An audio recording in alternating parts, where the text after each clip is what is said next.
Hello students, आज का हमारा विषय है क्रिया। आज हम क्रिया की परिभाषा और उनके प्रकार के बारे में चर्चा करेंगे। चलिए सबसे पहले चलते हैं क्रिया की परिभाषा पर। क्रिया किसे कहते हैं? क्रिया जिस शब्द से किसी काम का करना या होना समझा जाए उसे क्या कहते हैं? क्रिया। किसी काम का करना या होना, क्योंकि पूरा दिन हम कोई ना कोई क्रिया करते रहते हैं, कुछ ना कुछ करते रहते हैं, वो क्या है? क्रिया। किसी काम का करना या होना। चलिए आगे चलते हैं। क्रिया के भेद। क्रिया के दो भेद होते हैं, कर्म के आधार पर और रचना के आधार पर। कर्म के आधार पर भी दो भेद होते हैं, सकर्मक क्रिया और अकर्मक क्रिया।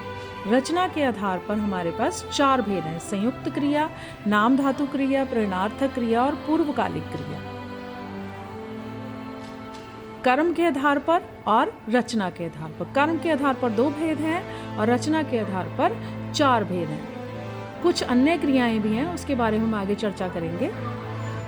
यहाँ पर हमारे पास दो हैं क्रिया के दो भेद, कर्म के आधार पर और रचना के आधार पर। चलिए आगे चलते हैं।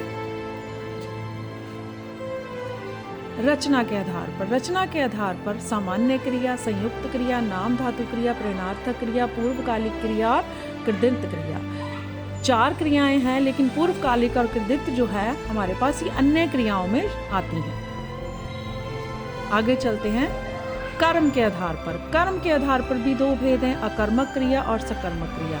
अकर्मक क्रिया, कर्म क्रिया का अर्थ होता है कर्म के बिना या कर्म सहित, कर्म रहित, कर्म के बिना या कर्म रहित। जिस क्रिया को कर्म की जरूरत नहीं पड़ती या जो क्रिया प्रश्न पूछने पर उत्तर नहीं देती उसे अकर्मक क्रिया कहते हैं। आगे चलते हैं सकर्मक क्रिया पर। सकर्मक का अर्थ होता है कर्म सहित या कर्म के साथ। जिस क्रिया का प्रभाव कर्ता पर ना पड़कर कर्म पर पड़ता है उसे सकर्मक क्रिया कहते हैं। Thank you.